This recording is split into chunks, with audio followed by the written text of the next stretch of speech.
عقاده ولا تموتن إلا وأنتم مسلمون يا أيها الذين آمنوا اتقوا الله وقولوا قولا سديدا يصلح لكم أعمالكم ويغفر لكم ذنوبكم ومن يطع الله ورسوله فقد فاز فوزا عظيما يا أيها الناس اتقوا ربكم الذي خلقكم من نفس واحدة وخلق منها زوجها وبث منهما رجالا كثيرا ونساء فاتقوا الله الذي تساءلون به والأرحام إن الله كان عليكم رقيبا أما بعد فإن الحديث كتاب الله وخير الهدي هدي محمد صلى الله عليه وسلم وشر الأمور محدثاتها وكل محدثة بدعة وكل بدعة ضلالة وكل ضلالة في النار.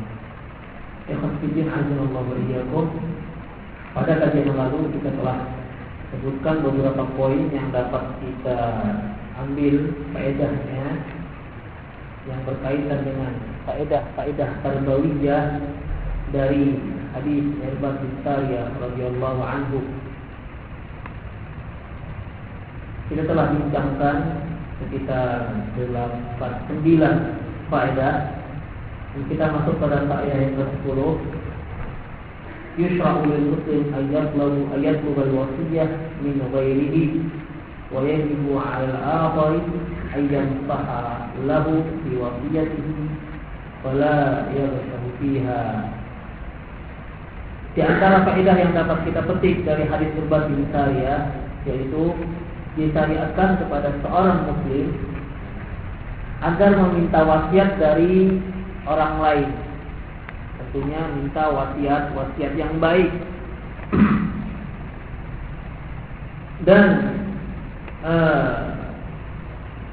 Dan orang tersebut hendaklah memberikan wasiat tersebut.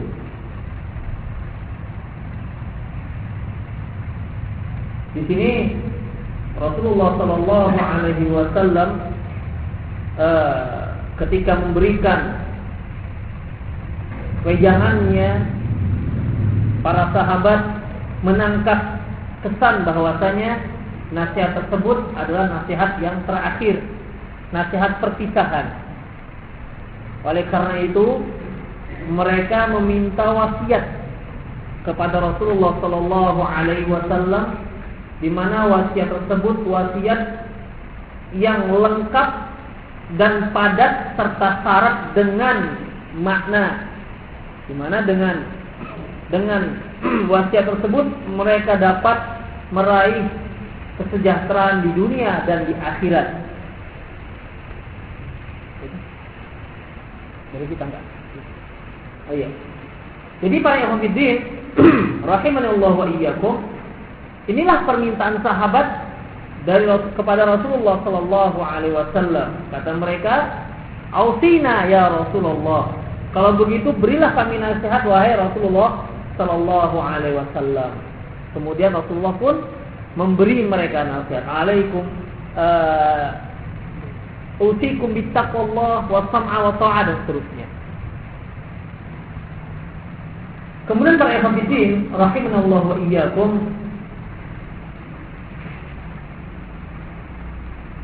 bagi orang yang dimintai nasihat, hendaklah dia beri nasihat kepada orang tersebut. Ya, misalnya dalam masalah apa misalnya, ketika seorang bertanya tentang masalah hal-hal yang mungkin dia tidak ketahui, maka orang yang ditanya kalau dia mengetahui tentang ilmunya, hendaklah dia beri ilmu tersebut. Kalau yang berkaitan tentang nasihat-nasihat yang sangat bermanfaat, ya, seperti misalnya ada pertanyaan, ya akhi, saya mulai malas ngaji, cobalah beri nasihat saya. Maka kita sebagai orang yang diberi nasihat hendaklah memberikan orang tersebut nasihat, karena dia yang meminta. Oleh karena itu Rasulullah sallallahu alaihi wasallam bersabda dalam sebuah hadis yang disahihkan oleh Syekh Al-Albani rahimahullah. Kata beliau, hakul muslim alal muslimi sittun. Hak seorang muslim terhadap muslim yang lain ada 6. Kata beliau, Kata para sahabat, "Qila ya Rasulullah, ma hiya?" Ya Rasulullah, apa yang 6 tersebut? Kata beliau, "Idza laqita fasallim alaihi." Ini hak yang pertama. Kalau kamu bertemu, maka ucapkan salam kepadanya. Ya, kalau engkau bertemu, ucapkan salam kepadanya. Seorang muslim dengan muslim yang lain, baik laki-laki maupun perempuan, baik perempuan terhadap laki-laki maupun laki-laki terhadap perempuan, sama saja status hukumnya. Idza laqitahu fasallim alaihi. Apabila kamu bertemu dengannya, ucapkan salam. Wa idza da'aka fa'ajibhu. Kalau kamu diundang makan, maka ya penuhi undangan tersebut. Ini hak yang kedua. Kemudian, wa idza stanfahaka fansahhu. Kalau dia meminta kamu agar kamu memberinya nasihat, beri dia nasihat. Apa saja nasihat yang bermanfaat untuk dirinya. Kalau dia meminta nasihat yang berkaitan dengan satu permasalahan, maka berikan dia nasihat. Jika memang dia mampu memberinya nasihat. Mungkin nasihat itu berupa ucapan, atau bisa saja nasihat itu berupa buku, atau bisa saja berupa MP3 dan seterusnya. Ya, saya kurang mampu memberi nasihat kalau yang berkaitan ini ada bukunya, baca saja. Itu juga para ikhwatiddin termasuk yang dalam kategori nasihat. Karena memang agama ini nasihat seluruhnya. Dari A sampai Z seluruhnya nasihat. Oleh karena itu Rasulullah SAW bersabda, "Ad-dinun nasihat." Agama itu nasihat. Agama itu seluruhnya nasihat. Allah Subhanahu wa taala juga berfirman dalam surah Al-Asr. Di akhir ayat dikatakan, "Wa tawassaw bil haqq." Ya, saling nasihat menasihati atas kebenaran. Wa tawassaw bis sabr, saling nasihat menasihati untuk kesabaran. Kalau ada seorang bertanya, memberi nasihat, "Akhi, saya kurang mampu kalau masalah mengendalikan emosi," beri dia nasihat. Karena dia meminta nasihat. Walaupun terkadang orang yang dimintai nasihat terkadang mungkin lebih parah dibandingkan yang meminta nasihat. Namun masalahnya di sini dia minta nasihat. Kalau kita tahu, berikan dia nasihat. Namun itu jarang terjadi. Biasanya orang yang meminta nasihat, dia minta nasihat tersebut dari orang yang dia anggap lebih baik. Kan nggak mungkin antum bermasalah datang antum ke tempat ulu. Pak Ulu beri nasihat karena saya nggak bisa meninggalkan judi. Misalnya begitu, nggak akan mungkin. Pasti dia datang kepada orang yang dianggapnya lebih baik. Demikian. Jadi kalau sudah dia minta nasihat, maka berikan nasihat. Ya, berikan nasihat sebisanya. Tadzkir fa inna dzikra tanfa'ul mu'minin. Ingatkan karena peringatan tersebut sangat bermanfaat bagi orang-orang mukmin. Sangat bermanfaat bagi orang-orang mukmin. Makanya kita terus membutuhkan nasihat. Walaupun para ikhwatiddin kita sudah tahu ilmunya, sudah kita kecil sudah tahu. Namun terkadang ketika kita tersandung satu permasalahan, kita diberi nasihat seolah-olah nasihat tersebut nasihat yang sangat segar. Makanya dinul Islam, agama Islam, ilmu Islam ini seluruhnya ilmu segar. Tidak seperti ilmu umum. Kalau ilmu umum yang kita pakai pada kelas 1 SD nggak dipakai lagi setelah kita SMP. Itu cocoknya sudah dijual atau dijadikan bungkus kacang. Namun para ikhwatiddin, ketika kita punya ilmu hadis, beli buku hadis Bukhari sejak kita kecil sampai sekarang tak bermanfaat. Demikianlah yang namanya ilmu din, di mana salah satu kata Rasulullah SAW yang tidak pernah kenyang-kenyangnya itu seorang alim dengan ilmu tidak akan pernah kenyang dengan ilmu tersebut. Demikian para ikhwatiddin rahimallahu iyyakum, di mana seorang nasihat, seorang itu kalau dia meminta kamu nasihat, maka beri nasihat. Fa idzan sahuka sahuka. Kalau dia minta kamu agar memberi dia nasihat, berikan dia nasihat. Kemudian wa idza atasa fahamidallah fasammit alaihi. Kalau dia bersin dan dia mengucapkan alhamdulillah, maka jawab samit tasmit, yaitu ucapan yarhamukallah. Kemudian wa idza marada fa'udhu. Kalau seandainya dia sakit, ya dia jenguk. Kemudian yang terakhir, wa idza mata fattabi'hu, kalau dia meninggal ikuti jenazahnya. Berarti di sini para hafidin, seorang muslim yang sudah meninggal masih dikatakan statusnya sebagai muslim walaupun tidak ada lagi nyawanya. Karena di sini dikatakan hakul muslim alal muslim. Ternyata mayat yang sudah dicabut nyawanya tetap dikatakan dia sebagai seorang muslim. Fattabi'hu, kalau dia meninggal maka ikuti dia, ikuti jenazahnya. Demikian para hafidin rahimallahu iyyakum. Tentunya hadis ini masih sangat umum mengenai mengikuti jenazah, ya. Ini khusus untuk kaum laki-laki. Adapun wanita haram hukumnya mengikuti jenazah. Jenazah siapapun dia, walaupun jenazah tersebut jenazah orang yang dia cintai. Ya. Walaupun jenazah tersebut jenazah orang yang dia cintai. Saya yakin walaupun bagaimana cintanya dia terhadap jenazah tersebut, saya yakin kecintaannya hanya sampai sebatas kuburan. Setelah dikubur, kalau dia datang lagi, saya yakin hilang kecintaannya. Saya yakin itu. Bu, assalamualaikum. Nah, saya orang yang kamu cintai. Saya yakin menjerit. Jadi para hafizin rahimallahu iyyakum, ya, untuk mengungkapkan kecintaan kita terhadap orang yang kita cintai, jangan sampai melanggar, ya. Jangan sampai melanggar batas-batas syar'i. Jadi hakul muslim yang terakhir ini hanya untuk bagi laki-laki saja, tidak bagi kaum wanita. Kemudian para hafidin, faedah yang ke-11, al-insan yataharra ahlal ilmi wal fadl wa yatlubu minhu nasiha. Lianna nasihatahum wa wasiyatahum afdal min ghairihim. Seorang muslim itu, seorang insan itu hendaklah dia meminta nasihat dari orang yang alim, dari orang yang talabul ilmi, ya, orang memiliki orang yang soleh. Karena jelas nasihat seorang yang soleh berbeda dengan nasihat dari orang yang tidak soleh. Begitu. Seandainya para ikhwatiddin, antum bermasalah dengan orang tua, bagaimanapun mungkin kita pernah bermasalah dengan orang tua kandung kita. Nah, kalau kita datang ke tempat orang yang soleh, orang yang alim, tahu hukum-hukum Allah, kira-kira apa jawabannya? Hah? Apa kira-kira jawabannya, wahai para ngantuk, yang ngantuk-ngantuk? Apa kira-kira jawabannya? Saking ngantuknya, pertanyaan mudah pun tak terjawabkan begitu. Apa kira-kira jawabannya? Atau memang pertanyaannya sulit? Hah? Oh, begitu. Berarti tadi sinyalnya pas nggak ada, putus-putus, sinyalnya nggak ada. Kalau seandainya kita bermasalah dengan orang tua, kemudian kita datang ke tempat orang yang soleh, kira-kira apa jawabannya?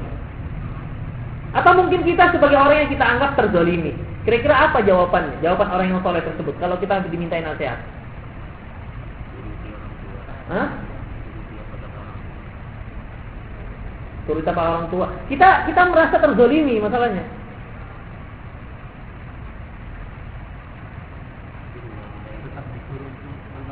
Berbakti, kemudian disuruh sabar, kan begitu. Kalau antum datang bermasalah dengan orang tua, datang ke tempat preman, apa kira-kira jawabannya? Hajar son, kan begitu. Kalau istilah orang petisah, hajar son katanya.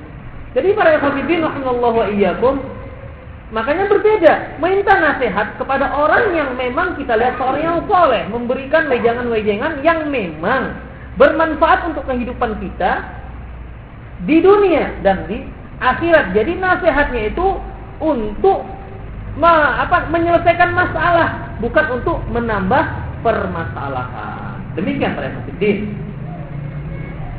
Yang ke-12, a'zamul wasiyah 'alal itlaqi wasiyah bittaqwallah. Wasiat yang paling agung yaitu wasiat agar kita bertakwa kepada Allah. Oleh karena itu ketika para sahabat bertanya, "Ausina ya Rasulullah, beri kami nasihat ya Rasulullah." Kemudian Rasulullah memberi nasihat, alaikum usikum bittaqwallah. Ini yang pertama sekali. Usikum bittaqwallah. Aku nasihatkan kamu agar kamu bertakwa kepada Allah Subhanahu wa taala.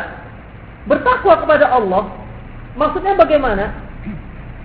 Yaitu sebagaimana dicantumkan oleh Al-Hafiz Ibnu Katsir dalam kitab tafsirnya ketika ditanya tentang Umar bin Khattab bertanya kepada Ubay bin Ka'ab tentang takwa. Ubay bin Ka'ab menjawab, "Hal salakta idza salakta at-tariq wa fihi syauq, madza fa'alta? Madza fa'alta idza salakta at-tariq dzata syauqin? Bagaimana kalau seandainya engkau berjalan di jalan yang banyak duri-durinya?" Tanya Ubay bin Ka'ab kepada Umar bin Khattab. Kemudian Umar bin Khattab menjawab, "Tashammartu wajtahattu." Ya, aku hati-hati. Masa udah jelas ada duri dipijak sakit, kan begitu. Ya, aku hati-hati. Untuk apa hati-hati? Agar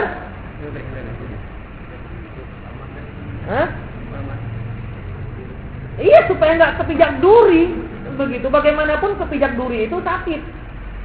Masa sih ini perlu saya tanya juga.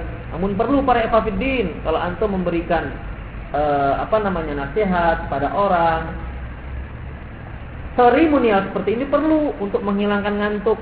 Tanya saja apa yang perlu ditanyakan. Itu akan menghilangkan ngantuk insya Allah. Apalagi kalau tonjok orangnya. "Oh, kamu tadi di mana?" "Oh iya, apa?" Kan mudah jawabannya. "Toh, nama kamu siapa?" Itu sudah hilang ngantuk insya Allah. Karena saya yakin dia kemari bukan untuk tidur. Saya yakin itu. Ini karena akhwat gak kelihatan saja. Kalau kelihatan makanya ngantuk. Para hadirin rahimallahu wa iyyakum. Jadi, tasammartu wajtahattu. Ya kalau aku berjalan di jalan yang banyak durinya, ya aku berusaha agar tidak memijak duri. Begitu. Apa kata Ubay bin Ka'ab? Padahal taqwa, itulah yang dikatakan takwa. Seorang yang bertakwa kepada Allah Subhanahu wa taala, mereka yang berhati-hati dalam hidup dan kehidupannya agar tidak melanggar, agar tidak memijak duri. Agar tidak memijak duri. Kalau dia memijak duri, berarti dia telah menzalimi dirinya sendiri. Apa duri tersebut? Yaitu perkara-perkara yang dilarang oleh Allah Subhanahu wa taala. Itulah duri-duri kehidupan. Makanya seorang yang berbuat maksiat pada prinsipnya dia menzalimi dirinya sendiri. Tidak ada orang lain dizalimi. Kalau dia berbuat maksiat, dia minum khamar, zalim sendiri. Allah Subhanahu wa taala menyebutkan dalam masalah membagi manusia itu faminhum zalimul li nafsi. Di antara mereka ada yang menzalimi dirinya sendiri. Faminhum muqtasid. Di antara mereka ada yang pertengahan. Terkadang zalim, terkadang baik, terkadang buruk. Faminhum sabiqum bil khairat. Di antara mereka yang berusaha, berlomba untuk mencari kebaikan. Makanya yang paling rendah adalah mereka-mereka yang menzalimi dirinya sendiri. Itulah orang-orang yang dengan sengaja mijak duri. Sudah jelas sakit dipijaknya duri tersebut. Sudah jelas kaca itu runcing, jelas dia pijak kaca tersebut. Sudah jelas api itu membakar, mengapa Anda main api? Kalau mau nggak basah, jangan main air, dan kalau mau tidak terbakar, jangan main api. Demikian. Jadi, para ikhwatiddin rahimallahu wa iyyakum, itulah yang dikatakan takwa kepada Allah Subhanahu wa taala. Seberapa pentingnya rupanya takwa? Sampai ketika Rasulullah sallallahu alaihi wasallam diminta, "Ya Rasulullah, beri kami nasihat." Pertama kali, "Usikum bitaqwallah." Aku nasihati kamu supaya bertakwa kepada Allah.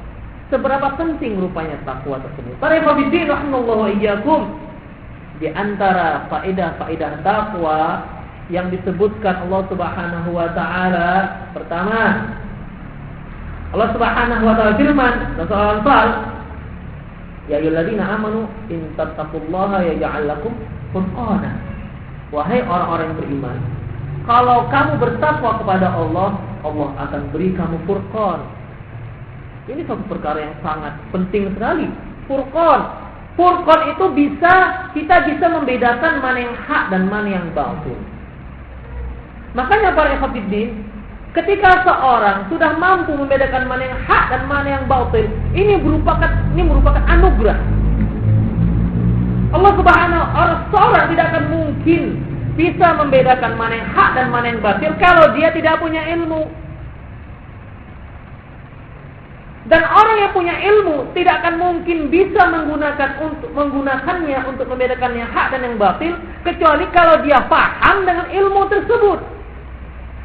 Makanya Rasulullah Shallallahu Alaihi Wasallam bersabda, "May yuridillahu bihi khairan yufaqihu fid din." Barang siapa yang memang diinginkan Allah kebaikan pada dirinya, Allah akan beri dia pemahaman dalam agama. Pemahaman dalam agama. Bergembiralah orang-orang yang diberi pemahaman dalam agama, karena hal ini merupakan salah satu modal seorang menjadi takwa. Tidak akan mungkin seorang itu bisa bertakwa kalau dia nggak punya ilmu. Karena takwa itu bisa membedakan mana yang hak dan batil. In tattaqullah yaj'al lakum furqana. Kalau kamu bertakwa kepada Allah, Allah akan menjadikan kamu, beri kamu furqan. Yang pertama, yang kedua, Allah Subhanahu wa taala firman, "Wa may yattaqillah yaj'al lahu makhraja." Barang siapa yang bertakwa kepada Allah, Allah akan memberinya jalan keluar, solusi kehidupan. Para hafidin, kita hidup di dunia jelas akan banyak problem. Apapun, dimanapun, kapanpun pasti kita akan menemukan kendala-kendala dan problem hidup. Karena memang kita hidup begitu. Semasa kita hidup, kita akan punya problem. Bahkan ketika sedang ngaji pun ada problem kita. Apa? Macam-macam problem antum ini. Ada yang nggak paham, ada yang problemnya nahan ngantuk, ada yang problemnya yang apa kata tadi? Ada yang problem macam-macam. Walaupun semua mata tertuju kepada saya, namun tidak semua pikiran tertuju pada ucapan saya. Betul? Nah, itu dia. Ya. Bisa saja dia melotot, namun pikirannya melayang tak kemana. Ada yang menahan-nahan, begitu. Menahan itu problem dia. Memang begitu kita di dunia, para hafidin. Begitu kita di dunia, tetap ada problem, ada saja problemnya. Ya ayyuhalladzina amanu wa may yattaqillaha yaj'al lahu makhraja. Barang siapa yang bertakwa kepada Allah, dia akan diberi jalan keluar. Ya. Makanya para hafidin, seorang yang ada mendapat problem, dia akan berusaha untuk menyelesaikan problem dia. Kalau dia ngantuk, dia akan selesaikan. Apa caranya supaya nggak ngantuk? Entah dia pergi, tapi pergi dan kembali, jangan pergi tak kembali lagi. Ya, entah dia cuci muka, itu namanya dia mau menyelesaikan problemnya. Nah, begitu. Makanya orang seperti ini kita perlu bantu problemnya, dia menyelesaikan problemnya. Ditegurkah, kemudian diberi pertanyaankah, begitu, ataupun ia diberi hal-hal yang menarik hatinya sehingga hilang rasa ngantuknya. Demikian para hafidin rahimallahu wa iyyakum. Antum kalau mengajar demikian, ya. Mengajar anak kecil, orang besar, kakek-kakek, nenek-nenek, ibu-ibu dan seterusnya, ya. Itu apa namanya? Beri mereka seperti ini supaya mereka tidak mengantuk dengan pertanyaan dan seterusnya. Jadi para hafidin, ya, ketika kita hidup di tengah-tengah masyarakat yang awam, maka ada problem. Ketika kita hidup di kalangan salafi, depan salafi, belakang salafi, kiri salafi, kanan salafi, 40 rumah ke kiri, kanan, belakang, ke atas, salafi semua. Begitu. Ke bawah juga salafi. Apakah tidak ada problem? Ada problemnya para hafidin, ada problemnya. Jangan dikira nggak ada problemnya. Ya, ada problemnya. Namanya juga kita manusia, pasti ada problem. Problemnya bukan masalah akidah. Kalau antum berada di kalangan para ikhwan salafi, problemnya nanti ada perasaan. Kok sebelah dikasih kita nggak dikasih? Nah, begitu nanti. Jadi setan akan memberi masukan-masukan untuk membuat problem. Makanya, wa may yattaqillah yaj'al lahu makhraja. Barang siapa yang bertakwa kepada Allah akan diberi jalan keluarnya. Orang yang sudah berumah tangga ada problemnya. Orang yang masih lajang ada problemnya. Kakek-kakek ada problemnya. Semua ada problemnya. Masing-masing punya problem masing-masing. Demikian. Hanya orang yang bertakwa kepada Allah, la khaufun 'alaihim wa la hum yahzanun. Mereka tidak takut dan mereka tidak akan bersedih. Tidak takut dan tidak akan bersedih. Kemudian, wa yarzuquhu min haitsu la yahtasib. Orang yang bertakwa tadi diberi rezeki dari arah yang tidak dia duga-duga. Para hadirin rahimallahu wa iyyakum. Sekali lagi, takwa yang kita maksud takwa yang berdasarkan Quran dan Sunnah Rasulullah SAW. Terkadang seorang memakai firman Allah ini, dia lakukan dengan perasaan tawakal, ya, dan dia meyakini dia akan mendapat rezeki padahal tanpa usaha. Ini juga salah. Berapa banyak kita dengar seorang mau berdakwah, yang katanya mau berdakwah, kemudian dia tinggal anak dan istrinya. Ketika ditanya, kenapa kamu tinggal anak dan istrimu? Apakah kamu beri mereka sesuatu yang bisa untuk menghidupi mereka? Apa jawabnya? Aku serahkan istriku dan anakku kepada Allah. Karena wa may yattaqillaha yaj'al lahu makhraja wa yarzuquhu min haitsu la yahtasib. Barang siapa yang bertakwa kepada Allah akan diberi jalan keluar dan akan mendapatkan rezeki dari arah mana saja yang tidak dia duga-duga. Makanya para ikhwatiddin, untuk melanggengkan cara-cara seperti ini muncullah kisah-kisah yang aneh-aneh. Di antara kisah yang saya dengar langsung, ya, yang saya dengar ketika saya keluar, nah ini biasanya ini. Ketika saya keluar, saya tidak tinggalkan apa-apa. Waktu saya balik kembali, saya lihat anak saya sudah pakai baju baru, istri saya sudah punya modal. Subhanallah, ini berkat saya keluar. Nah demikian. Ada satu lagi yang langsung dia ceramah depan anak pesantren. Dia berdoa, dia lagi keluar, berdoa kepada Allah, nggak punya apa-apa. Berdoa depannya ada lemari. Ini di musola, di musola Binji dia cerita. Begitu saya berdoa, kemudian saya buka lemari, ternyata emas intan berlian di dalam lemari. Demikian. Cerita-cerita seperti ini kalau diusut sanadnya nggak ada. Entah dari mana. Semuanya kamu dengar dari siapa? Dari sepulan-sepulan. Nggak ada ujung-ujungnya, nggak tahu entah dari setan entah dari mana. Nggak ada sanadnya. Yang begini-begini. Para hadirin rahimallahu wa iyyakum, bukan begitu takwa kepada Allah Subhanahu wa taala. Kalau mau kaya, berusaha. Begitu. Bekerja.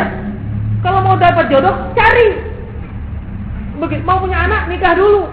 Gimana kalau mau punya anak gak nikah? Begitu. Anak angkat bukan nikah, bukan anak namanya. Jadi para hadirin rahimallahu wa iyyakum. Demikian, ya. Wa may yattaqillaha yaj'al lahu makhraja wa yarzuqhu min haitsu la yahtasib. Yang bertakwa kepada Allah, berusaha, pasti Allah Subhanahu wa taala akan memberi jalan keluar dan akan memberi rezeki dari arah yang tidak dia duga-duga. Namun kita harus yakin, itu permasalahannya. Kadang-kadang kita sendiri nggak yakin. Kita mau mulai usaha baru, bisa nggak ya? Kita sendiri nggak yakin begitu. Ya kita usahakan saja, kita yakin. Ya, kita yakin, insya Allah Subhanahu wa taala akan mengabulkan, karena kata Allah dalam sebuah hadis qudsi, aku sesuai dengan dugaan hambaku kepada diriku. Kalau hambaku bersangka baik denganku, maka aku akan kabulkan apa yang dia inginkan. Para hadirin rahimallahu wa iyyakum. Makanya wa yarzuquhu min haitsu la yahtasib. Jadi dia akan mendapat rezeki dari arah yang tidak dia duga-duga. Artinya, ya, dia berusaha dan memang tetap bertakwa kepada Allah Subhanahu wa taala. Dengan demikian, usaha yang dia lakukan tidak menyimpang dari syariat. Begitu, tidak menyimpang dari syariat. Kemudian apalagi para hadirin, orang yang bertakwa, wa may yattaqillaha yaj'al lahu min amrihi yusra. Orang yang bertakwa akan dijadikan Allah akan menjadikan dirinya mudah dalam seluruh urusannya. Urusannya mudah dia selesaikan. Itulah orang-orang yang bertakwa kepada Allah Subhanahu wa taala. Kemudian Allah orang yang bertakwa, ya, tidak ada balasannya kecuali surga Jannatul Na'im. Allah Subhanahu wa ta'ala firman dalam surah Al-Imran ayat 15, lilladzina taqau 'inda rabbihim jannatun tajri min tahtiha al-anhar. Untuk orang-orang yang bertakwa akan mendapat pahala dari sisi Rabb-nya, mendapat surga dari sisi Rabb-nya. Demikian. Khusus untuk orang-orang yang bertakwa. Kemudian orang yang bertakwa amalannya diterima. Sebagaimana firman Allah Subhanahu wa ta'ala surah Al-Maidah ayat 27, innama yataqabbalullahu minal muttaqin. Sesungguhnya yang diterima oleh Allah adalah amalan hamba-hambanya yang bertakwa. Jadi para hafidin rahimallahu, itu di antara sekian banyak fadilah-fadilah seorang yang bertakwa yang disebutkan Allah Subhanahu wa ta'ala dalam wahyunya dan yang disebutkan Rasulullah sallallahu alaihi wasallam dalam hadis-hadis beliau. Oleh karena itu, nasihat yang paling berharga dan paling agung adalah bertakwa kepada Allah Subhanahu wa ta'ala. Jadi kalau antum enggak bisa beri nasihat, ada orang yang datang, "Bang, berilah saya nasihat." "Ya, saya nasihat kamu supaya bertakwa kepada Allah." "Iya, gitu aja, Bang." "Iya." Kan begitu. Jadi bagaimana selanjutnya? Ya baca sendirilah takwa itu, aku juga kurang paham. Demikian para hafidin rahimallahu wa iyyakum. Kemudian faedah yang lain para hafidin. Faedah yang keberapa? 13. Dalla ala wujubi sam'i wa ta'ah ulata amril muslimin. Hadis ini menunjukkan wajib untuk mendengar dan mentaati waliul amri, para umara kaum muslimin. Haitsu akkada dzalika biqauli wa in ta'ammara 'alaikum 'abdan habasyian. Di mana Rasulullah SAW menegaskannya lagi. Rasulullah menyebutkan, "Usikum bitaqwallah." Aku wasiatkan kamu untuk bertakwa kepada Allah. Wassam'a wa ta'ah. Dengar dan taati. Itu kan sebenarnya sudah sangat jelas. Ya. Wassam'a wa ta'ah. Dengar dan taati. Itu sudah sangat jelas. Namun Rasulullah tidak hanya sampai di situ. Diberi penegasan yang lain. Wa in ta'ammara 'alaikum 'abdan habasyian. Walaupun si amir tersebut, para amir kalian itu, yang memerintah kalian adalah seorang hamba dari negeri Ethiopia. Ini penegas. Ini menunjukkan wajibnya mentaati ulil amri kaum muslimin. Kemudian para hafidin, yang ke-14, as-sam'u wa ta'ah liwali amril muslim min taqwallah min taqwa lillahi subhanahu wa ta'ala. Mendengar dan mentaati ulil amri termasuk perbuatan takwa kepada Allah. Makanya para hafidin, ya, fayuta'u ibadatillah.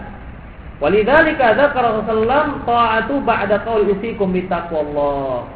Jadi dia mentaati ulil amri termasuk perkara yang mentaati Allah Subhanahu wa ta'ala. Ya tentunya dalam rangka ketaatan kepada Allah. Kalau dalam masalah maksiat tentu tidak perlu ditaati. Makanya dimulai sabda beliau tersebut, usikum bitaqwallah. Aku wasiatkan kamu untuk bertakwa kepada Allah. Inilah merupakan fondamen yang sangat utama. Wasama wa ta'ah, dan mendengar serta mentaati amir kalian. Mentaati pemerintah kalian. Tentunya yang sesuai dengan takwa kepada Allah Subhanahu wa ta'ala tadi. Ya. Tapi kalau seandainya tidak bertentangan dengan ketakwaan kepada Allah, tidak boleh kita mentaati. Apa dalilnya? Dari Al-Quran? Ati'ullah wa ati'ur rasul wa ulil amri minkum. Ati'ullah, mentaati Allah. Wa ati'ur rasul, mentaati Rasul. Wa ulil amri. Tidak dikatakan wa ati'u ulil amri, enggak. Ya. Ketika menyebutkan ulil amri tidak dikatakan wa ati'u ulil amri, enggak. Kenapa? Karena mentaati ulil amri harus berdasarkan taat kepada Allah dan taat kepada Rasul. Nah, sekarang kalau saya tanya, kenapa kok wa'ati'ur rasul? Bukankah kita mentaati Rasul juga sesuai dengan apa yang dikehendaki Allah gitu? Bisa? Hah? Bisa nggak? Kalau ini dibaca ya ayyuhalladzina amanu atiiullah wa rasul. Enggak pakai atiiur rasul. Karena mentaati Rasul sesuai dengan kaidah Allah begitu. Bisa? Hah? Tidak bisa mereka itu. Mengapa? Karena kita nggak bisa mentaati Allah kecuali dengan penafsiran dari Rasulullah Sallallahu Alaihi Wasallam. Itu permasalahannya. Namun kita bisa mentaati Allah dan Rasulnya tanpa keterangan-keterangan dari ulil amri. Jadi kita mentaati ulil amri berdasarkan ati Allah dan ati Rasul. Begitu. Kemudian para hafidin, faedah yang ke-15, dhabitut ta'ah walil amri ma kana fi hududi taqwallah subhanahu wa ta'ala. Kaidah dalam mentaati pemerintah yaitu selama dia berada di dalam batasan-batasan syariat Allah. Selama dia berada dalam batasan-batasan takwa kepada Allah. Kalau tidak perlu taat kepada pemerintah. Kemudian para hafidin, kama huwa madhabu ahli sunnah wal jamaah, sebagaimana mazhabnya ahli sunnah wal jamaah. Yang ke-16,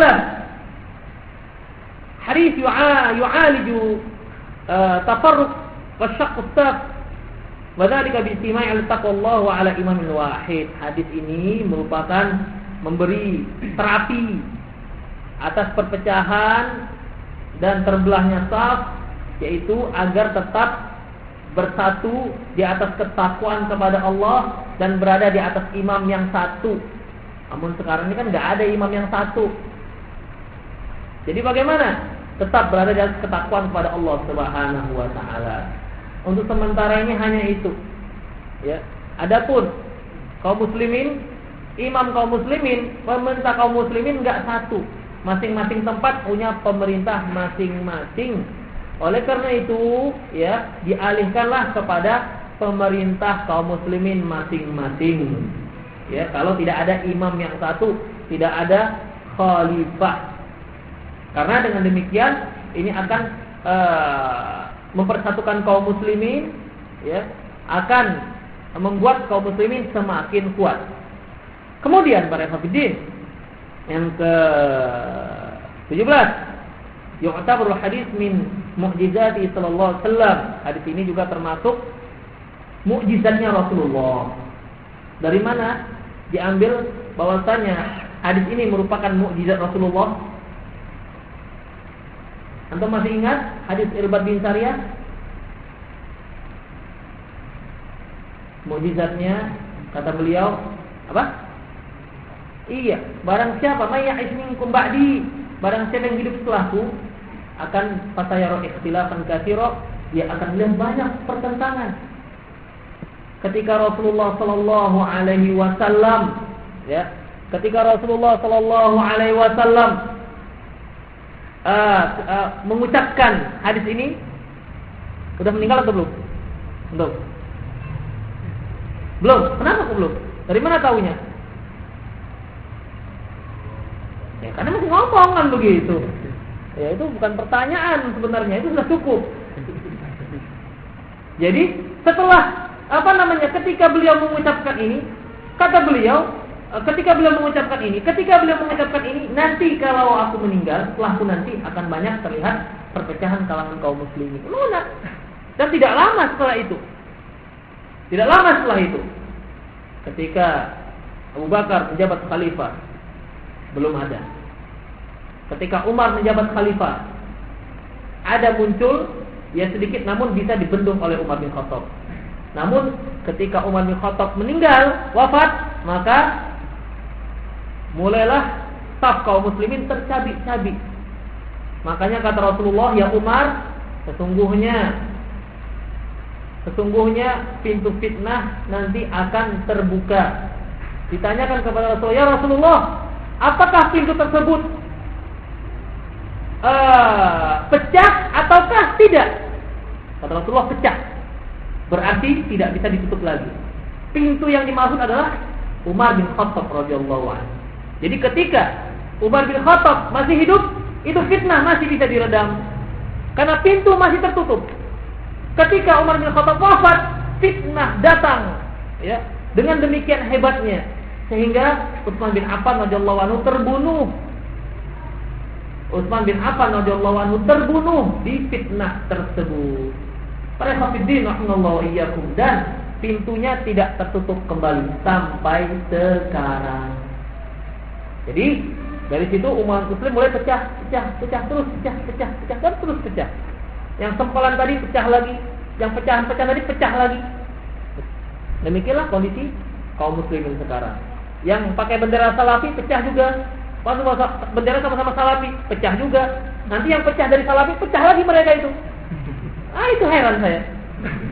Itulah problem kita ini. Sudahlah pecah lagi. Semuanya salafi itu juga. Makanya kita berlindung kepada Allah Subhanahu wa taala dari perpecahan-perpecahan seperti ini. Kemudian para hafidin yang ke 18. Kullama zada al-bu'du 'anil risalah an-nabawiyyah, kullama zada al-ikhtilaf li ghalabatil jahli. Semakin jauh dari risalah Nabi, maka semakin banyak ikhtilaf karena semakin merebak kejahilan. Itu dia. Jadi semakin jauh kita sudah 14 abad. Ya, kita sudah 14 abad. Ketahuilah para ikhwatiddin, yang abad ke-15 nanti, 15 Hijriah itu lebih parah daripada kita sekarang. Bersyukurlah antum hidup pada zaman 14 ini. Namun perhatikan, antum akan punya anak. Insyaallah, bagi yang belum punya anak, ya, akan punya anak. Makanya antum harus persiapkan anak antumnya, antum harus persiapkan untuk menghadapi globalisasi.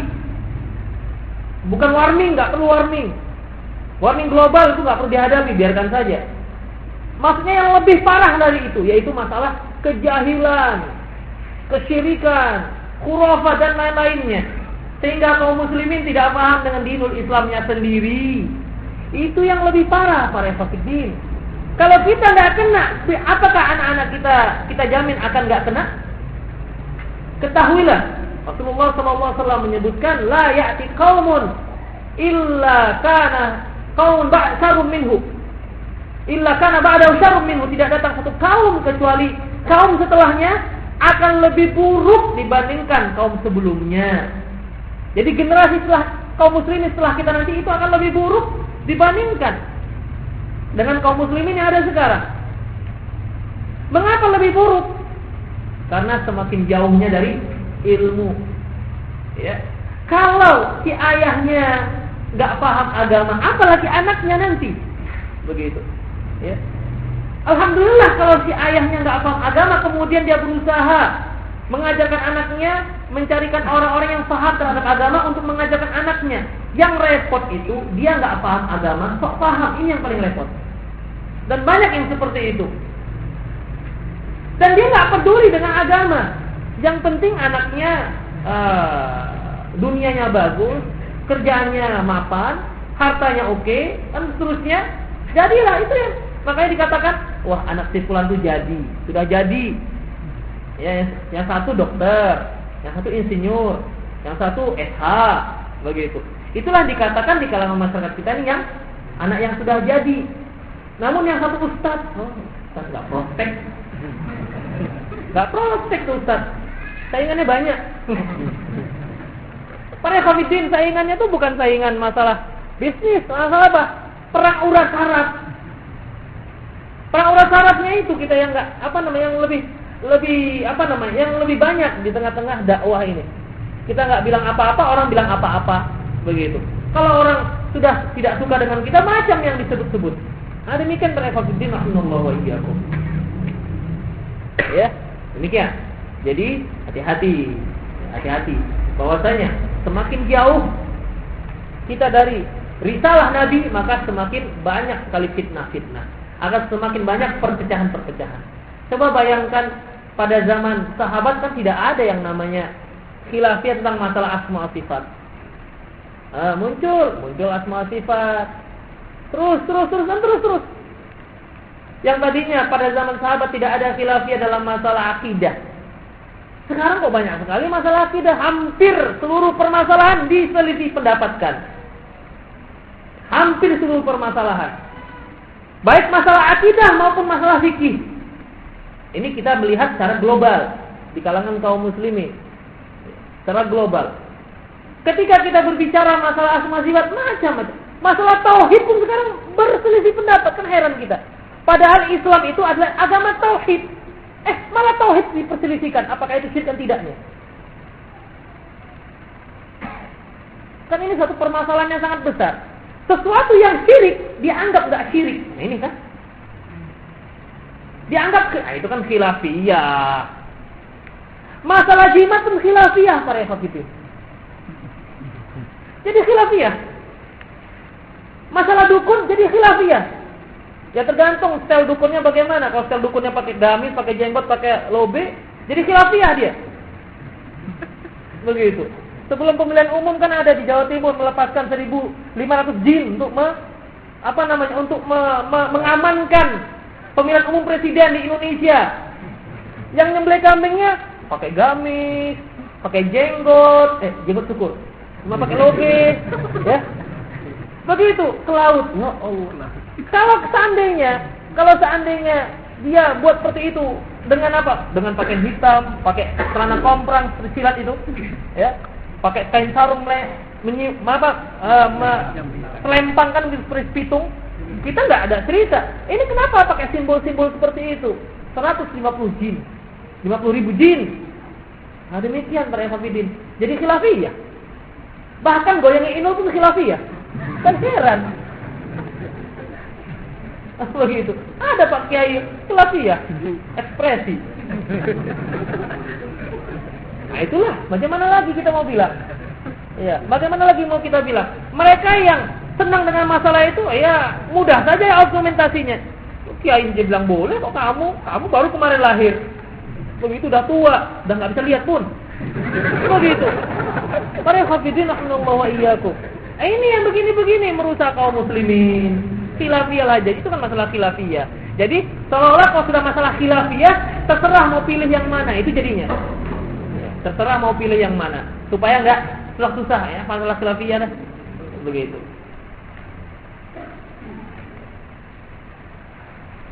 Kemudian para hafidin rahimallahu wa iyyakum. Yang ke-19, dzikra fil hadis ilajan lil fitan wal iftiraq wal ikhtilaf bainal muslimin.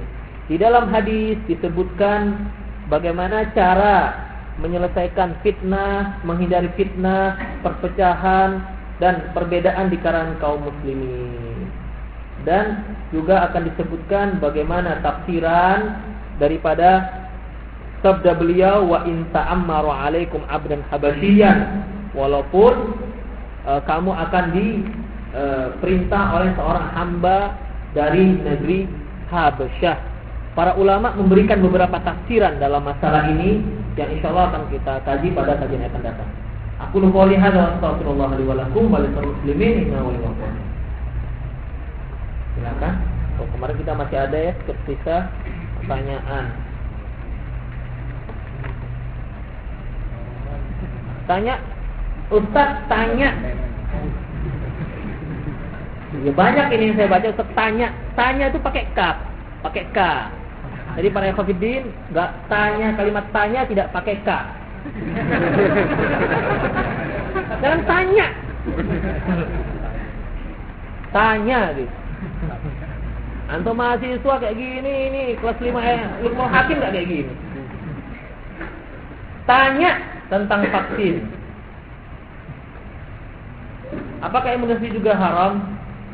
Para hafidin sekali lagi masalah-masalah yang di luar masalah ibadah itu pada dasarnya boleh selama ada penjelasan pengharamannya, dan penjelasan pengharamannya itu juga harus jelas, tidak boleh hanya sekedar isue.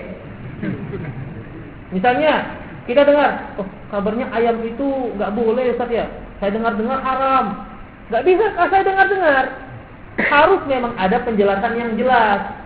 Karena kalau kita katakan sesuatu itu haram tanpa dalil, itu sama artinya menghalalkan yang haram. Menghalalkan yang haram hukumnya haram. Sama dengan menghalalkan yang haram hukumnya juga haram. Begitu. Jadi Rasulullah SAW sendiri pernah mendapat teguran dari Allah Subhanahu wa taala ketika dia mengharamkan madu. Ya. Rasulullah SAW senang dengan madu. Kemudian istri-istri beliau tidak suka dengan bau madu. Karena Rasulullah enggak mengharamkan madu tersebut terhadap beliau, padahal beliau suka madu. Kemudian turunlah ayat, ya ayyuhan nabiyyu lima tuharrimu ma ahallallahu lak tabtaghi mardata azwajik. Wahai nabi, mengapa engkau mengharamkan apa yang dihalalkan terhadap dirimu, hanya ingin meraih ridho istri-istrimu. Dalam riwayat yang lain, Rasulullah punya hamba sahaya. Hamba sahaya itu kan boleh digauli bagi tuannya. Kalau hamba sahaya, sudah. Kemudian Rasulullah SAW karena ingin meraih ridho istri-istri beliau, Rasulullah mengharamkan hamba sahaya ini untuk beliau. Turunlah ayat begitu. Jadi tidak dibolehkan. Jadi masalah imunisasi apa segala macam, yang Sprite, yang apalagi yang Coca-Cola, produk Amerika katanya seterusnya, ya, itu diharamkan. Tidak boleh diharamkan sampai jelas apa dalil argumentasi mengapa dia diharamkan. Jadi tidak hanya sekedar isu-isu belaka. Kalau imunisasi ini saya sudah dengar sejak lama, katanya begini, katanya begitu. Ya, kata-katanya saja, kata-katanya. Kita seorang muslim dilarang kil wa qal. Nah, Rasulullah SAW an kil wa qal. Nabi SAW melarang dari katanya-katanya. Wa angka seratus soal, terlalu banyak meminta. Ya, dibolehkan. Wa idha'atil mal, dan menyia-nyiakan harta.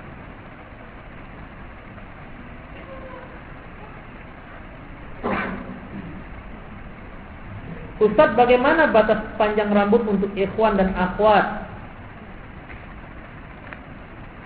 Batas panjang rambut ikhwan selama tidak menyerupai akhwat, dan batas panjang rambut akhwat selama tidak menyerupai ikhwan. Itu dia.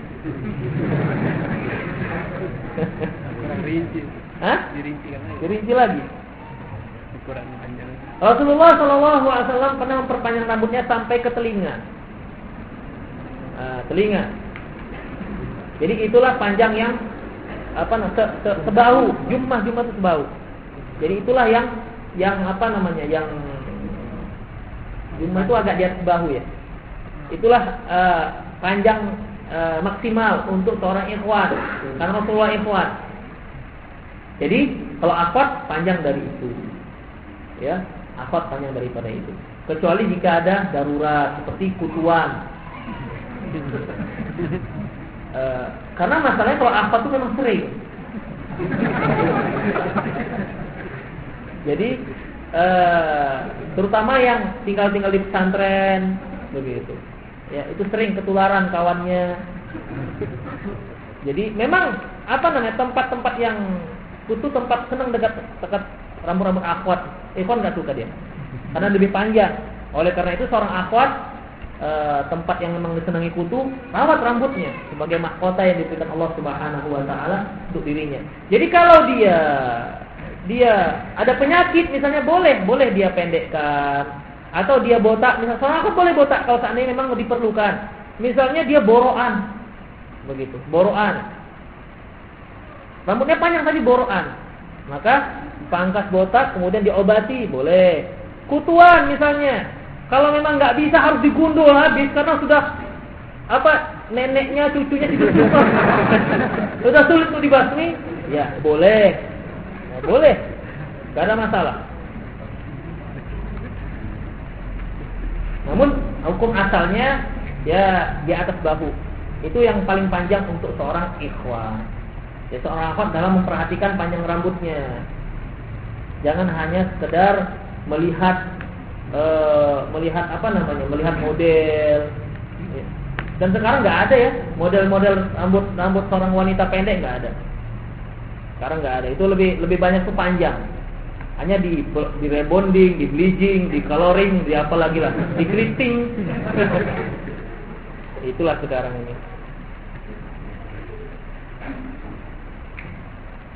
Ustaz, mohon penjelasan tentang hukum wanita mengikuti jenazah. Iya, Rasulullah SAW melarang seorang wanita mengikuti jenazah, nggak boleh.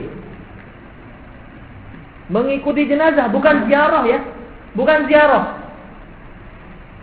Kalau ziarah itu boleh selama tidak sering-sering. Rasulullah SAW menyebutkan la'anallah az-zawwarat. Allah melaknat wanita-wanita yang suka sering berziarah. Berarti kalau dia tidak sering boleh. Karena Aisyah radhiyallahu anha pada suatu hari berpapasan dengan seorang sahabat. Ditanya, dari mana Anda ya Amirul Mukminin? Dari menziarahi kuburan kakakku Abdullah bin Abu Bakar. Abdurrahman bin Abu Bakar. Demikian boleh seorang wanita berziarah, namun mengikuti jenazah itu tidak dibolehkan. Paham ya maksudnya mengikuti jenazah? Jenazah lagi diantar, diikutin. Tuh, diikutin. Kalau sudah sampai dia di kuburan, kemudian sudah ditanam, nggak ngikutin namanya, itu sudah ziarah. Tidak lagi dikatakan mengikuti. Kalau ngikutin dari jauh, sama juga. Rombongan Ustaz sudah jauh. Kami dari kalau Pasar Merah kan, sampai Pasar Merah Ustaz kan masih Gang Langgar misalnya. Jauh. Pokoknya ngikutin namanya itu. Niatnya apa kan begitu? Kan ngikutin dari jauh, ngikutin dari dekat sama saja.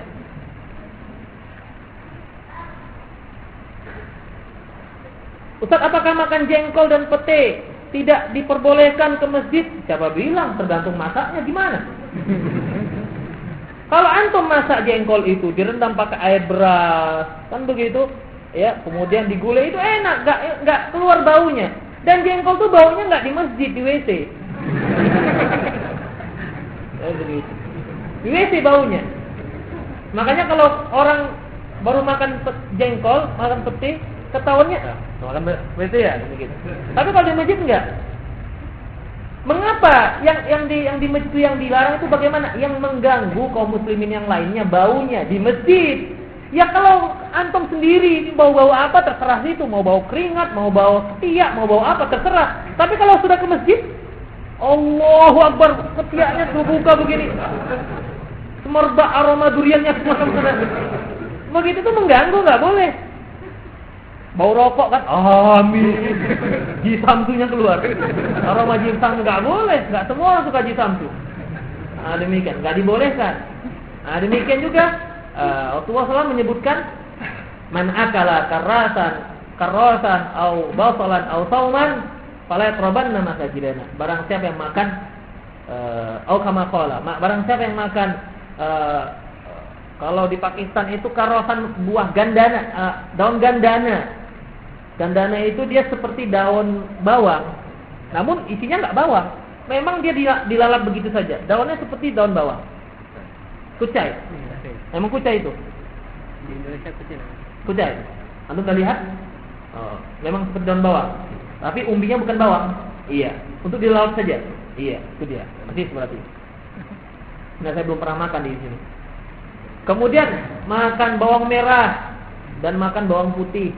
Itu pun kalau bawang merah dan bawang putih dimakan mentah. Makanya baunya itu kalau dimakan mentah, Pak Refki. Baunya kalau di Pakistan itu mereka biasanya makan bawang itu mentah. Bawang bombay itu dimakan mentah, jadi lalap. Potong-potong, ya. Itu apa, taruh sambal, wah itu. Ya, pakai roti, pakai gulai. Ya, tapi jangan sebelum ke masjid. Begitu. Bawang bombay itu kan agak manis.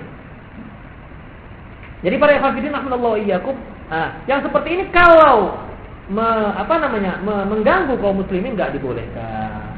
Ya. Tapi kalau jengkol kemudian petai itu tidak harus bau. Tidak harus bau. Terkadang ada yang suka jengkol ini dan petai ini makan mentah.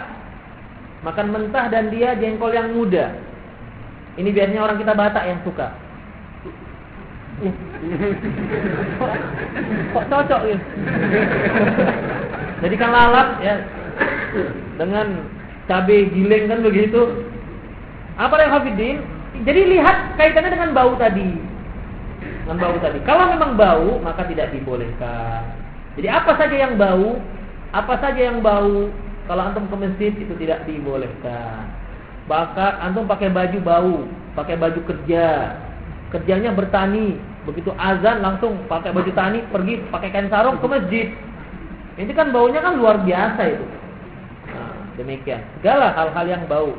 Rasulullah SAW menyebutkan innamal malaikah yata'adda bima yata'adda bihin nas. Sesungguhnya malaikat itu akan terganggu dengan bau-bau yang mengganggu manusia.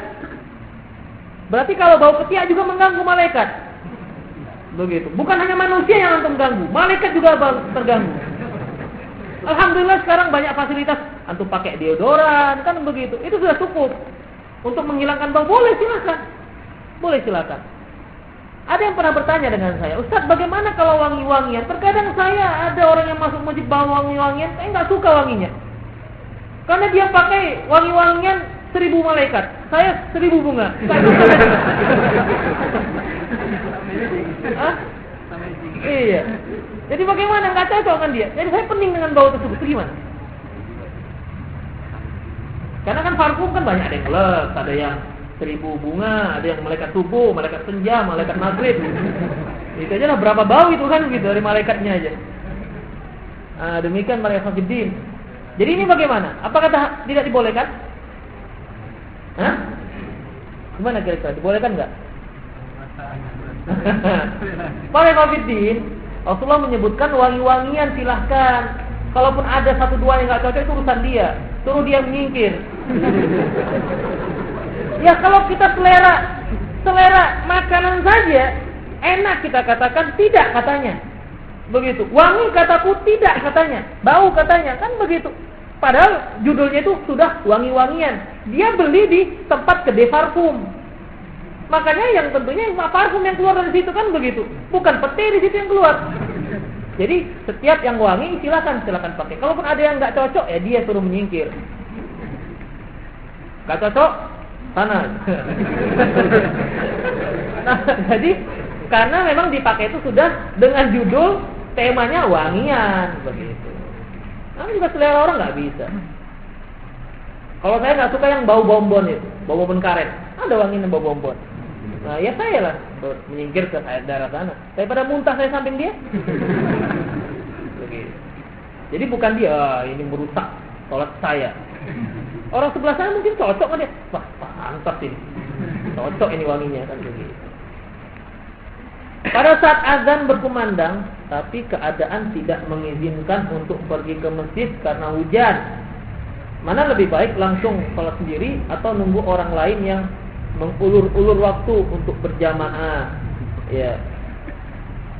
Para hafidin, ada hujan merupakan salah satu udzur bagi seorang muslim untuk tidak ke masjid. Ya, bagi yang sholat di rumah berjamaah dengan istrinya. Yang nggak punya istri ya tahankanlah sendiri, nggak dapat pahala jamaah kan begitu. Makanya cepat-cepatlah punya istri. Assalamualaikum Ustaz, apakah ada bacaan untuk menangkal sihir, santet dan sebagainya? Bagaimana ciri-ciri orang yang terkena sihir? Iya. Bacaan-bacaannya antum baca saja Al-Qur'an dari Al-Baqarah, Al-Fatihah sampai akhir. Baca itu setiap hari. Kalau kita khatamkan setiap 3 hari sekali, insya Allah dijamin tidak terkena santet. Baca zikir pagi sore, itulah bacaan-bacaannya. Bukan bacaan-bacaan abrakadabra, tawalana itu nggak perlu. Jadi semua zikir-zikir yang sunnah itu semua merupakan penangkal sihir dan setan. Setan itu, sihir kan menggunakan setan yang mengganggu. Makanya ketika kalau mau antum tidak diganggu setan, ketika masuk WC ya baca doanya. Karena WC itu tempat istananya setan. Begitu. Itulah dia penangkalnya. Baca doa-doa yang ada sunnahnya dari Rasulullah SAW. Dan perbanyak baca Quran. Ustaz, apakah hadis sungguhnya perempuan datang dengan rupa setan dan pergi dalam rupa setan? Sekali. Maka jika salah seorang kalian melihat seorang perempuan apa yang membangkitkan syahwatnya, hendaklah dia pulang pada istrinya, karena itu tidak akan menolak apa yang ada dalam dirinya. Ya, hadisnya sahih para begitu. Namun bukan berarti wanita itu datang dengan muka setan, pulang dengan muka setan, kan begitu. Bukan rupa setan maksudnya.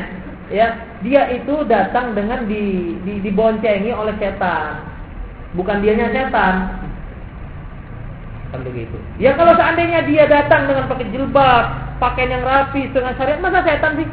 Tapi kalau datang dengan wajah yang dipermak, dengan wangi-wangian, rambut rebonding sudah dibuat merah hijau kuning, kemudian macam-macam lagi kan begitu, pakai baju anak TK, pakai rok anak TK juga hanya bisa menutupi setengah paha. Itu memang setannya itu dia. Nah, itu setannya.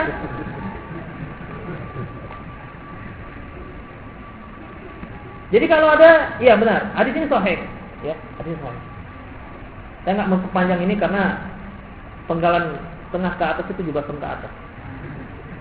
Orang yang meninggalkan sholat maka dia kafir. Apakah maksud kafir dalam hal tersebut? Para hafidin mengenai masalah kafirnya orang meninggalkan sholat karena malas. Ini jadi khilafiyah di antara para ulama. Dia meninggalkan sholat, terkadang sholat maghrib, kemudian sholat isya enggak, zuhur ya, asar enggak misalnya, dengan keyakinan bahwasanya tetap dia meyakini sholat itu wajib, maka dia ini dikatakan kafir menurut satu pendapat. Pendapat yang lain dikatakan kafir. Yang menyatakan kafir yaitu Imam Ahmad bin Hanbal, yang menyatakan tidak kafir yaitu Imam Asy-Syafi'i. Namun yang tidak pernah sholat sama sekali sementara dia yakin sholat wajib, ini sudah sepakat para ulama dia itu kafir. Ya. Namun Imam Syafi'i memberikan beberapa catatan. Bagi pemerintah hendaklah memaksa. Bagi orang yang enggak sholat, misalnya yang sholat hanya sehari 3 kali, pemerintah harus mengancam dia, kamu harus sholat 5 kali, 1 hari 5 kali, kalau enggak kami bunuh. Kalau dia tetap membangkang, tetap sholatnya hanya 3 kali sehari, maka dia dibunuh. Bunuhnya itu bukan sebagai hukuman, namun sebagai murtad, dianggap murtad. Masa kalau seandainya dia yakin sholat itu wajib, diancam bunuh, dia tetap 3 kali sehari? Itu tidak mungkin. Pasti dia akan melengkapinya sampai 5 kali. Ketika Imam Syafi'i bertanya, ya Imam Ahmad, apakah anda yang mengatakan bahwasanya orang yang meninggalkan sholat yang dia yakin sholat itu wajib, kamu katakan kafir? Iya, kata Imam Ahmad. Kemudian kata Imam Syafi'i, bagaimana dia masuk Islamnya kembali? Ya dengan sholat. Loh, apakah orang kafir sholatnya diterima? Paham betul? Ya, dia katakan, kamu katakan kafir. Bagaimana masuk Islamnya? Ya sholat. Tapi tadi kafir. Kalau sholat, apakah sholat orang kafir terima? Makanya Imam Ahmad diam saja, nggak ada jawaban. Namun tetap dia berpendapat kafir. Gitu.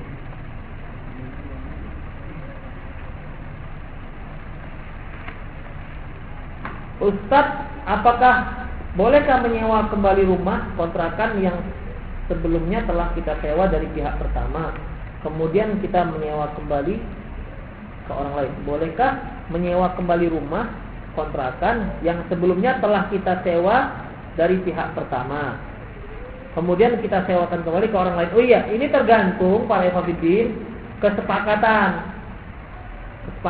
Kalau seandainya memang antum mendapat izin untuk menyewakan ke orang lain, boleh. Kalau enggak boleh. Misalnya, ya, antum nyewa rumah tahun, Bu, kalau seandainya ada perkara mendadak saya harus pindah setengah tahun saja, nah setengah tahun boleh saya sewakan ke orang lain? Boleh katanya. Maka silakan.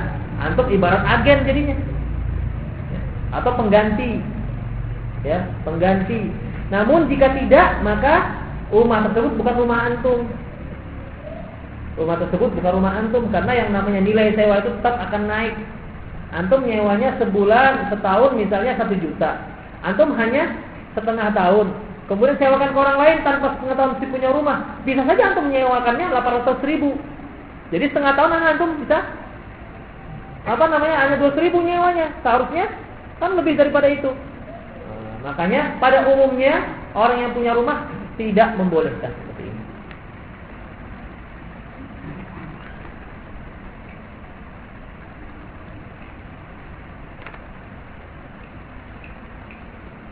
Mohon dibuka, Ustaz mohon dibuka kajian tentang bab jenazah. Soalnya di masyarakat banyak jumpai profesi tentang jenazah, prosesi tentang jenazah sangat berbeda, mana yang sunnah, mana yang bid'ah, masih bingung. Iya. Ya, akan aspirasi kita terima. Pelaksanaannya nanti dulu. Sebab di beberapa tempat itu sudah digencarkan masalah ini. Kalau kita jadi makmum, mana lebih afdol bacaan Al-Fatihah sewaktu imam membaca Al-Fatihah atau ketika membaca surat? Terserah. Yang jelas antum baca. Bagaimana cara seorang akhwat menyikapi orang tua yang melarang dalam mengikuti dakwah salaf ini? Apakah harus mentaatinya? Para hafidin, yang dimaksud mengikuti dakwah salaf ini, apakah maksudnya tidak boleh ngaji atau tidak boleh mengikuti sama sekali? Kalau tidak boleh mengikuti sama sekali, maka tidak boleh taati. Tapi kalau yang dilarang itu nggak boleh ngaji, antum bisa cara yang lain, baca buku. Kalau di rumah antum punya internet, dari internet banyak cara menuju Roma. Kalau hanya untuk mendengar kajian salaf. Tapi kalau tidak boleh sama sekali, Pak boleh ngaji? Enggak. Baca buku? Enggak. Buka internet, matikan tuh internet, kan begitu. Misalnya, nggak boleh sama sekali. Jadi apa Pak? Saya zikir-zikir saja. Katanya kan begitu, maka tidak boleh ditaati. Ya, tidak boleh ditaati. Jadi kalau kamu nggak boleh ngaji hari Sabtu, ya iyalah Pak. Datang hari Minggu, kan ada. Kan dilarang hari Sabtu, hari Minggu kan nggak dilarang. Begitu. Hari Minggu pun nggak boleh, malam Selasa datang. Nggak boleh juga. Ada hari Selasa siang, akhwat ada Selasa siang, begitu. Sampai nggak diboleh pada hari semuanya nggak boleh. Ya sudahlah, beli buku saja. Begitu, dengar MP3, titip MP4, kan begitu kan? Alhamdulillah banyak sarana-sarana yang dimudahkan Allah kepada kita. Kita nggak ngaji kan kita bisa ngaji. Titiplah nih, ya ukti, titip ini MP4. Kan saya nggak dibolehkan orang tua saya ngaji menjadi dakwah. Begitu. Kenapa banyak ikhwannya yang nengok-nengok misalnya? Enggak lah, maksudnya enggak dibolehkan ngaji salaf begitu. Ya sudah, rekaman kemudian dengar. Alhamdulillah. Begitu ya. Jadi pada intinya tetap taati orang tua kalau memang banyak alternatif lain. Sebagaimana yang pernah ditanya oleh Syekh Albani. Syekh Albani pernah ditanya tentang apakah seorang akhwat boleh mentaati orang tuanya kalau orang tuanya menyuruh melarang si akhwat tidak pakai cadar. Kata Syekh Albani, wajib dia taati karena cadar itu enggak sunnah. Karena tidak wajib. Cadar enggak wajib, sementara taat kepada orang tua hukumnya wajib.